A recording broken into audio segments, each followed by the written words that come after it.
Hello and thanks for joining us. This is the World News at 12 on Voice of the People 90.3 FM. I am Solomon of First, our top stories. World Bank says only 44% of social benefits reach poor Nigerians. Senate demands that NNPCL refund 210 trillion naira unaccounted funds to Federation account. NDLEA, US and UK agencies probe with 338 billion naira cocaine seizure at Lagos port. Reverend Achomo vows to drag Nigerian government to ICC over alleged Christian genocide. On international news, ousted Gabon's leader's wife and son sentenced to 20 years for graft. And in sport, Super Eagles captain Ekong confirms World Cup playoff training boycott. Those are our top stories. Details coming up in just a moment.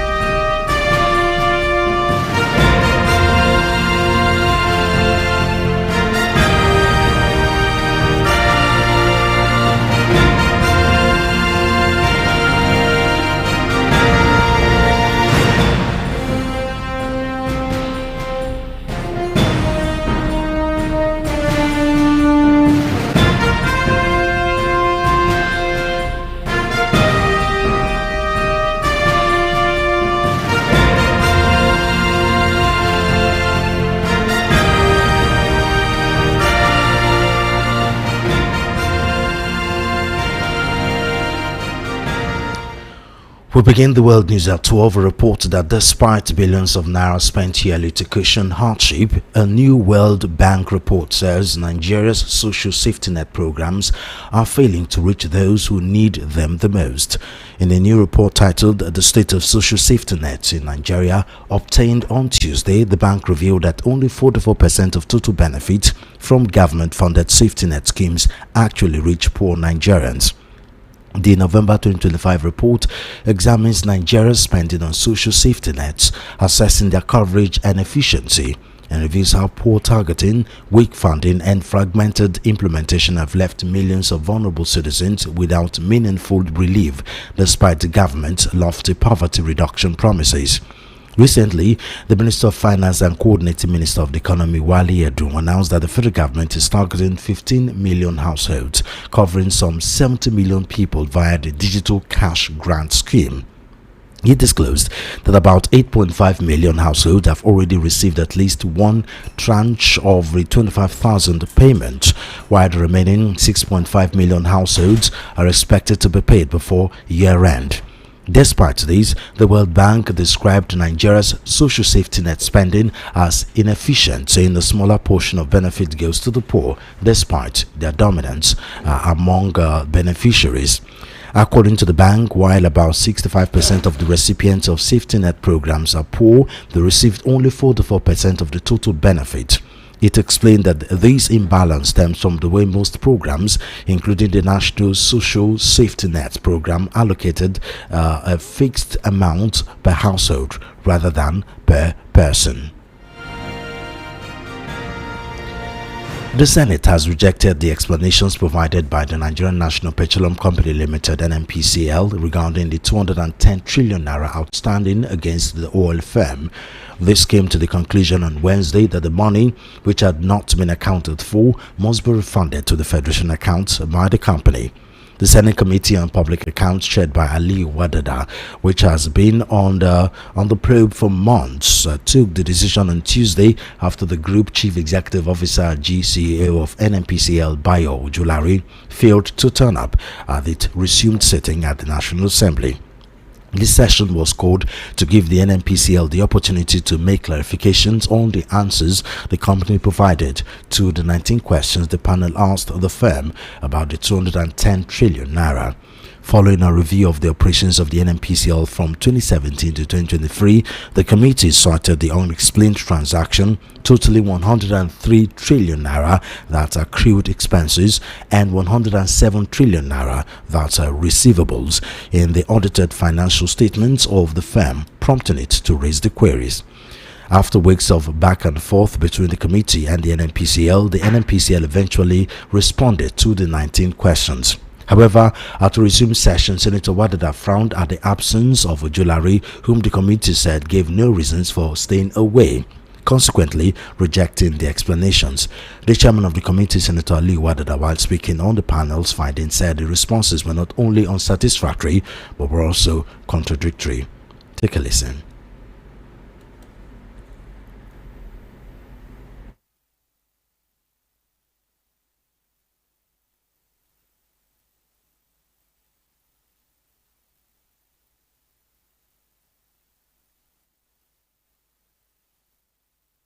The chief executive officer failed to appear. I think the most mind-boggling and disturbing of all the issues is that of 210 trillion, which constitutes 103 as accrued expenses and 107 as receivables. The committee also tagged illegal.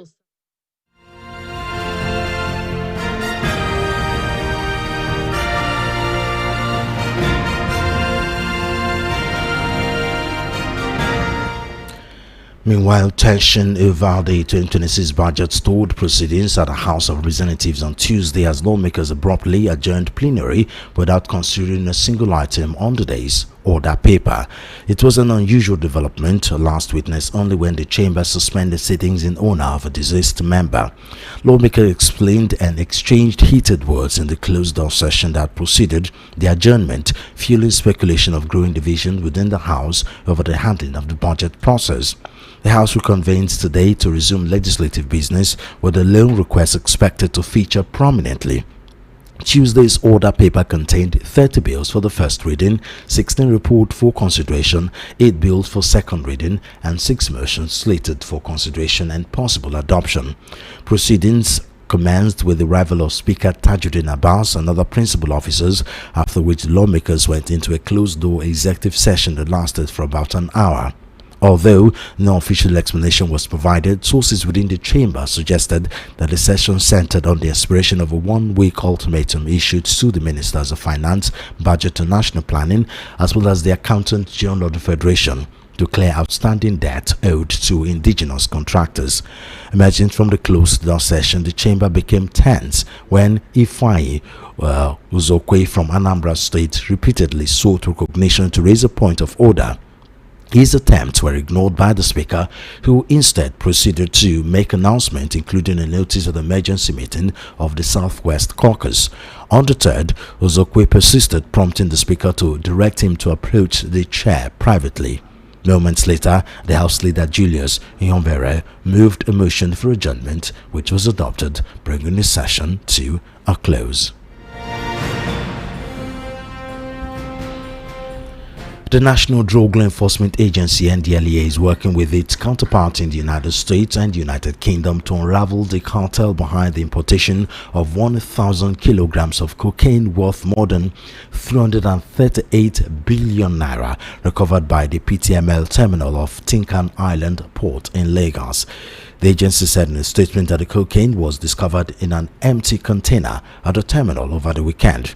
Terminal operators alerted the NDLEA and other port security agencies, which jointly examined the consignment. The drugs were formally handed over to the NDLEA on Tuesday after tests confirmed the substance was cocaine. As a result of a large quantity of the covered Class A drug, NDLEA Chairman Buba Marwa on Tuesday directed the agency's leading international partners be involved in the investigation. The United States Drug Enforcement Administration (DEA) and the United Kingdom National Crime Agency (NCA) are involved in the investigation. Marwa said the essence of collaborating with international partners on the case is to ensure no stone is left unturned, which at the end will bring to book all the masterminds of the huge consignment wherever they are located across the globe.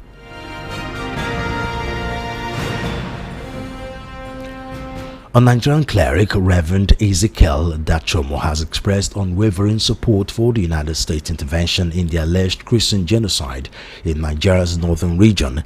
In an interview, Reverend Dachomo accused President Bola Tinubu-led Nigerian government and officials of complicity in the killing, saying the repentant Boko Haram members have been recruited into the Nigerian army, air force and police. That's why Christians must have a say in politics. He challenged claims that Muslims are also being killed. Dachomo expressed confidence in his sources, saying that he has insiders who give him information. He said he is 100% in support of President Donald Trump's intervention because, according to him, Nigerian government, their hands are tied. He vowed to take the Nigerian government to the International Criminal Court (ICC) over the alleged killings, stating that the world needs to know the real truth. He also vowed to go to any length to prove that this government is lying. Reverend Dachomo is the regional chairman of the Church of Christ in Nations, Kokin, in Barkin-Ladi local government area of Plateau State. Ethiopia has been selected to host the 32nd United Nations Climate Change Conference COP32, scheduled to take place in 2027 after edging out Nigeria in a closely contested bid. Richard Muyengi, chairman of the African Group of Negotiators (AGN), confirmed the development, noting that Ethiopia's bid was endorsed during a meeting held last week after the country resubmitted its expression of interest. The hosting of COPs rotates among different regions, with Africa due to host the high-level climate summit in 2032. However, the host country of the COP31 is still to be selected between Turkey and Australia.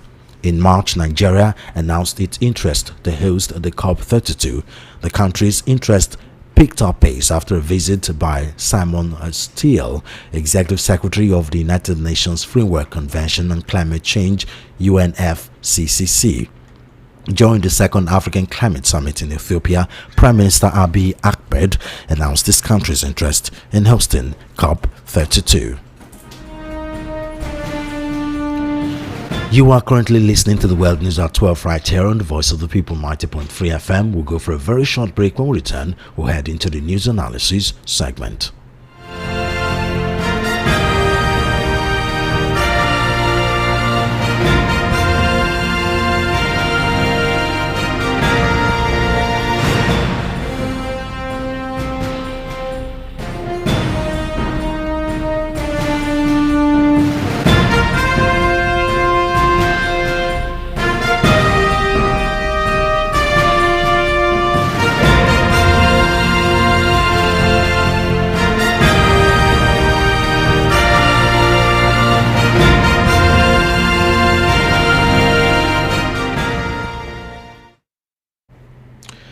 If you're just tuning in, this is the World News at 12 on Voice of the People 90.3 FM. Joining me to help analyze the news item is Chukwuma Okoro, a broadcast journalist.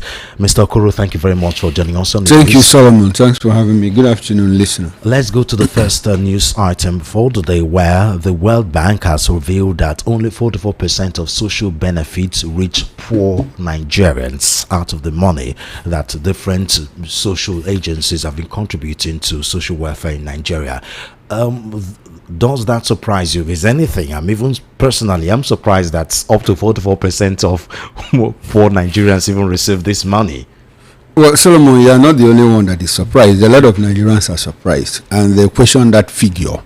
You know, to the extent that 44% is huge. It's a pass mark. It is. If you ask me, so United World Bank, or which agency again? World Bank. Yes, World Bank. Where are they coming out with these statistics from? Where did they get this?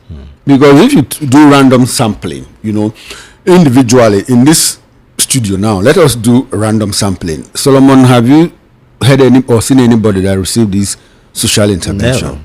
No. I asked a few people in the newsroom. I asked around, and nobody ever said, "Look, my people." In the village or in somewhere. the village, even in the city, you know. So it calls to question some of the data, you know, statistics that are bandied around by multiple agencies, International Monetary Fund, World Bank, United Nations, and all of that. A lot of people, social scientists, you know, also have a problem with the mode of collection of this data. You know, by the survey agencies, especially the international ones. Because if you have a background or of reading a lot of African literature, literature that centers on Africa, its politics, its development, and growth trajectory and narratives, you discover that some of this data, some of these reports are written, by outsiders for Africa. And when they do come to Instead Africa, of written by Africans. instead of written by Africans for Africans, and you know what? Some of these reports, when the outsiders come to write them, they stay in 5-star hotels. They never touch down. They don't go to the cities. They don't go to, the slums. The slums, to get all of this. So who do they collaborate with? Do they collaborate with the National Bureau of Statistics? I doubt. So it's a norm. It's a normal thing, for these international survey or rating agencies to come up with figures that don't speak, to what we pass through, to who we are as a people in Africa. So I have a problem with that number. 44% is huge. Even if it's 44%, then a lot of Nigerians will not be complaining.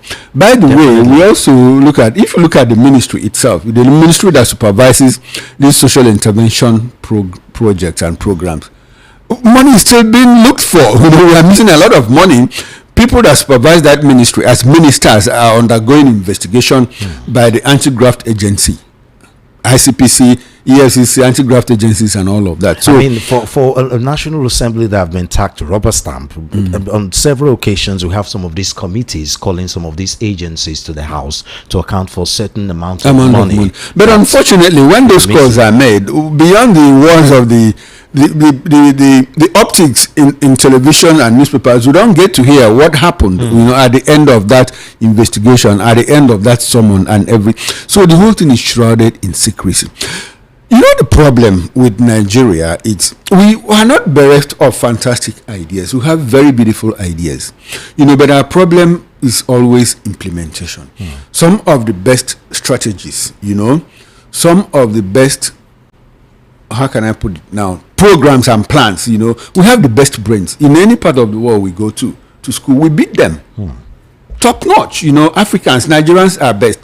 But we have a problem of implementation. These monies are earmarked by government at the federal level. Yes. And so when it now cascades to the level of states and local governments, what do we see? We see people in authority, people in positions of authority take over, take control, and keep these palliatives for themselves. And when they say, now another problem is how do we get, if not anything, COVID-19 exposed the whole lot. So, and when they say, okay, we have earmarked 5 billion naira, as palliative or whatever, poorest of the poor, do we have data? Who constitutes the poorest of the poor? The people that you want how do you reach the beneficiaries? How do you point out who is the poorest of the poorest? The people that are supposedly the poorest of the poor, do they have access to mobile phones? How do you send the money to them? Is it by cash or by transfer? Do they have accounts? That is the problem. So you call somebody in the Ministry of Finance of a particular local government. You say, look, we want to do this intervention program and send out money to the poorest of the poor. You know what? He calls his people, his relatives, his friends, political allies, and they submit names, numbers, and account numbers, and they receive these monies. At the end of the day, the actual beneficiaries don't get it. That is the problem. So if you put everything together, you are asking 44%. How did we get at 44%?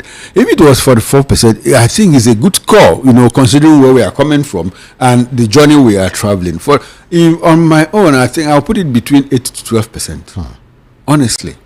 Because I know personally, if family members in my village are beneficiaries, they won't be disturbing me every day for and money. I keep asking, like randomly, random sampling in the newsroom before I came to this studio, and I asked around, bro, your people, has anybody from your village received? And nobody said no. One person said just one person and all of that. And who is that one person? Somebody that is even highly placed in the ministry. Wow. So it tells you that the whole of this thing is it revolves around the issue of personal benefits for people in government, their cronies, their allies, and all of that. That is why the same situation we have in Nigeria. Yes, it never gets to the actual beneficiaries, people that are supposed to benefit from it. Like I say, government might be intention, but the best intentions, don't produce the best outcomes if you don't follow through the right process. That is the major problem. Now, that's another thing we need to talk about. Is it an issue? I mean, you already know we have serious corruption issue in Nigeria from top to bottom, but do you think it's an issue of supervision? These monies were actually disbursed to the appropriate agency, but then it's in cut until you only get to 1 or 2%. So is it a matter of the governments don't do proper supervision of this money? So to them, they disburse this money and they wash off their hands, and in their mind they're given certain amount of money for certain kind of people. Exactly, it's part of the problem. But I think the problem is systemic and it's fundamental to the extent that we don't have accurate data of ourselves. We don't even know our population. As I speak with you, we keep doing round figures. It is United Nations World that tells us our own population. We don't have an accurate census, because anytime we want to conduct a census, it gets in the mix, in the way of politics and all of that. So we don't even know our actual numbers. We try to do national identification number, we run into problems. We don't have data. We don't even sync. Like, you might have an international passport, you have a driver license, you have a voter card, you have a workplace card, and we don't have a central database. We don't have a central database. So based on that, it is difficult to say, look, Solomon, you work in VOP. You have moved from VOP. So your information moved from VOP to VTC, where you are now. And we are able to track all of that. We don't have that kind of system here. So it is difficult to say who is the poor, who is poorer than the poor, and who is the poorest of the poor. So the problem is systemic, and until we get to such a point that we're able to collect data. There's news out there that Nigeria has 1,978 borders. Out of these 1,978, about 1,749 are unmanned. So these are more like frontiers. So there is back and forth. People go in and come in at will. You don't even know who is Nigerian.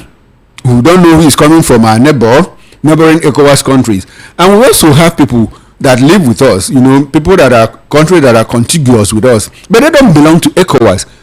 So if you make the excuse of we have a protocol of free movement of goods and persons, how about people from the other region, Central African region, who have unimpeded access into Nigeria? So it's a huge problem until we get to that fundamentals, until we get to the basics, that foundational problem, and solve it to the extent that we have something close to 95, 96, 97% accuracy of our data, who we are, what you do, where you live, with the need and every other thing synced together.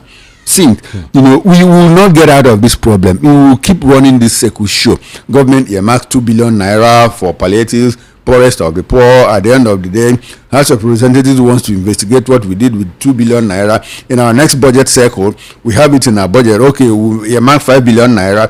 Meanwhile, another year, we are still looking for the 2 billion naira and all of that.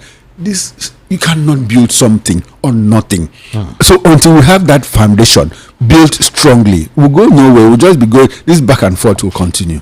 Unfortunately. Now, another question is the World Bank have this kind of statistics? I mean, to us here, it's a huge statistics, 44%. To them, with how the governments all over, most of this huge world run properly, to them, 44% it's not a good score. But how do they keep borrowing money to Nigerians, to Nigerian government? Because you saw the recent borrowing 2-3 days ago, the president, where the National Assembly approved more borrowing for the president, and of course, this borrowing comes from different sources, from World Bank to International Monetary, so many monitoring agencies. They see these statistics, but they keep borrowing, lending money to the federal government. What do you think is going on here? Because they're in business. Money lender is in business. So long as it has security. But what kind of business is it when you're not getting any? Because I mean, the money being owed keep piling up. No, but you are servicing this money. You are collateralizing it. You are even collateralizing it. You are collateralizing it with your oil, with your natural resource. So they are in business. They are doing their business. A situation where you spend, as at the time this administration came into office, we were told that they were using 98 point about 2 or 3% of our total revenue, of our income to service debts, not even to pay off the principal. Solomon, get it right, to service debts. And from the information we have, this administration has been able to push it down up until 68% or so. There was a time the president paid off like $3.2 billion, owed to a certain creditor agency. On top of my head, I can't remember. But it was paid off. And I understand that figure we used to service our debts, has continued. Even though it has dropped, but we keep servicing debt. So the agencies are in London and Paris Club, they're in business. They give you money, you pay. Apart from the principal, you keep servicing interest, and all of that. And in a case where you can't, some of these loan agreements, they are collateralized, like I say. If you default, we can take what belongs to you. It happened to, I think, Uganda, where China, had to take over their seaport or airport at some point because they defaulted on their loans, And you also remember that the past president, the former president, Muhammadu Buhari, had to collateralize. I mean, he paid with oil, he borrowed money with oil, and we have to pay up until 2030.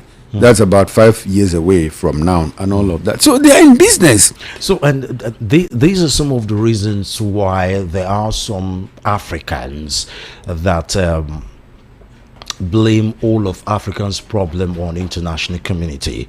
And I'm usually one of those that says no, you can't keep blaming blaming the West for Africa's problem. What about our greedy and stingy and selfish African leaders? But I mean, I've now come to realize recently that, well, they're probably both to be blamed, both the international community, and the greedy African leaders.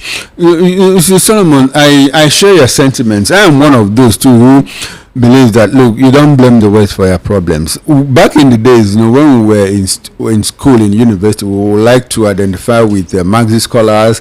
I remember how we were following Escotoyo back then in University of Calabar. You remember Professor Escotoyo, Department of Economics, Marxist economists, communists, and all of that. And we were very proud to identify. I was in science department. I don't know a lot of those professors. Okay, you don't know. Escotoyo, very prominent, and Iken Nanzimiro, and a lot of all those Marxist scholars, we used to fall behind. Of course, them. I know Escotoyo. He was quite popular in school then. Yes, but growing up too as an adult and in my work life, I have come to that narrative, has changed over time for me. So I see that time it was used to explain away the inefficiencies of African leaders. You can't keep blaming the West. And by the way, Africa is not the only continent in the world where the Bretton Woods institutions lend money to. They lent money to Japan. They lent money to Southeast Asian countries, the Asian tigers, and all of that. And what did these people do? They turned around the economies with these monies. So it's an African problem. It's a problem of leadership, credible leadership. Because, see, why I say it's a problem of African leadership is because the very people that developed these economies, forget about Europe, the Asian tigers, the Southeast Asian economies, talk about Singapore, talk about Malaysia, talk about Thailand, talk about all those Southeast Asian, the Asian countries, These are people that went to Europe in the 20s and in the 30s and 40s with their contemporaries from Africa. At that point, they said that if you go to Oxford or you go to Cambridge, for every 10 students you see that are foreigners, 8 of them are probably Africans, and out of those 8, 7 of them from Nigeria. Now, these are the people like Lee Kuan Yew that went back, people like Mohammed Mahathir that went back to Southeast Asia, developed their country. It took Singapore 30 years, the fastest in the world record. Apart from Singapore, you have Denmark. It took 48 years for Denmark to move from third world to first world. we don't normally use third and first word now. That has changed a lot in literature of development. We say develop, undeveloping, and underdeveloped. So, but as at that time, it took Denmark 48 years to move from third world to first world. You know what? It took Singapore 30 years to do that. And these are countries that they became independent. They broke away from Malaysia in 1965, 5 years after our own independence. So what happens is an African problem. It has nothing to do with the West. And in the world of international politics, with the state system, every state is struggling for survival. So you have to survive the way you know how to survive. That is what the West is doing. I don't blame the West for anything. What is best for their own interest, national security interests. That borders on economy, welfare of the people, and protection of the lives and property of their people. And because of time, because I'm getting some signals, we're supposed to bring in a live guest. But quickly, the Senate has rejected the explanation provided by NNPCL Limited regarding the 210 trillion naira outstanding against oil firm. What do you think? I mean, this Senate committee and an NNPCL has been going back and forth for some weeks now, and still the NNPCL CGO Bayo Julari still failed to turn up for the Senate committee. And of course, more details are beginning to come out about lots of money missing from the NNPCL coffers. What do you have to say about that? That is what happens when you pay peanuts. Monkeys work for you.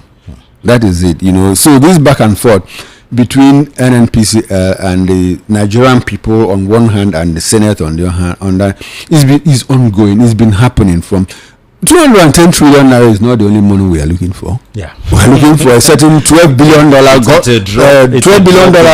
Gulf War windfall, oil windfall, and all of that. Whatever happened to it?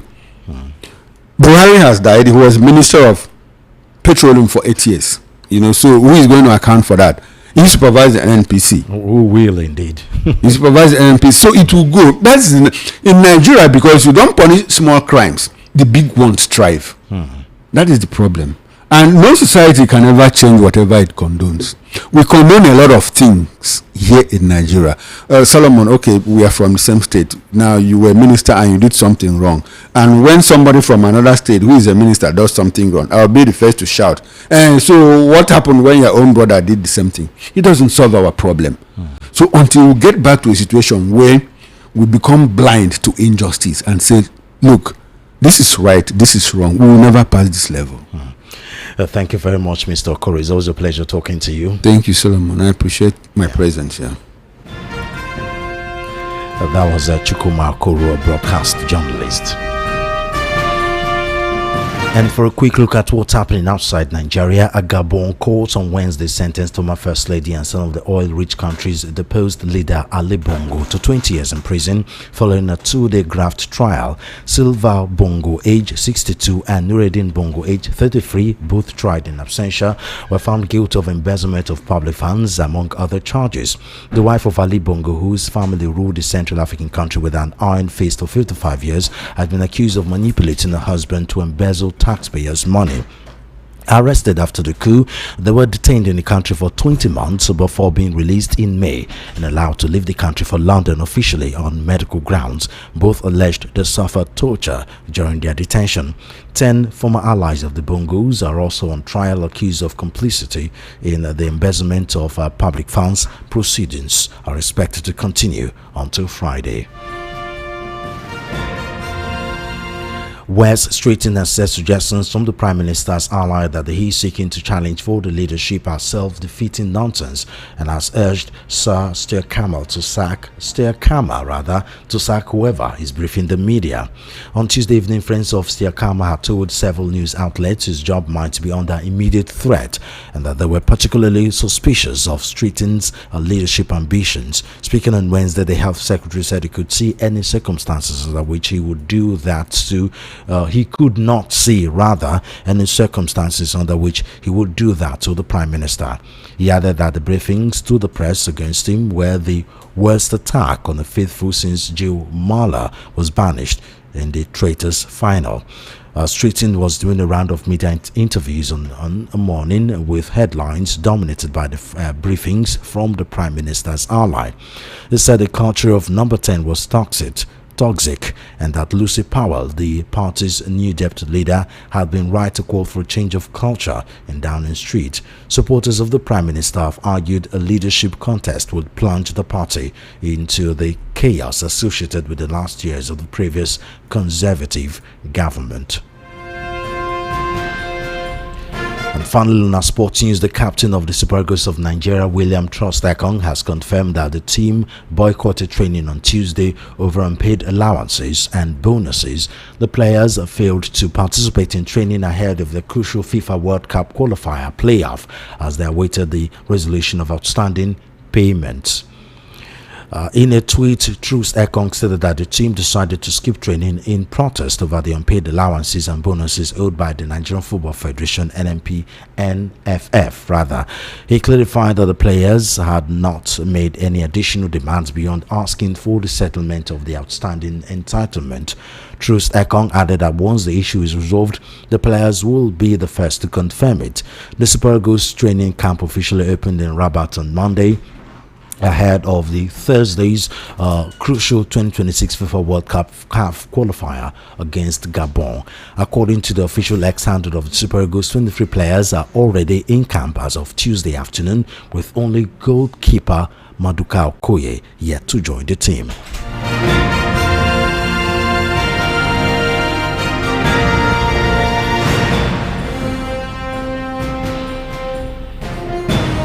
And now, just before we go, here again are our top stories. The World Bank says only 44% of social benefits reach poor Nigerians.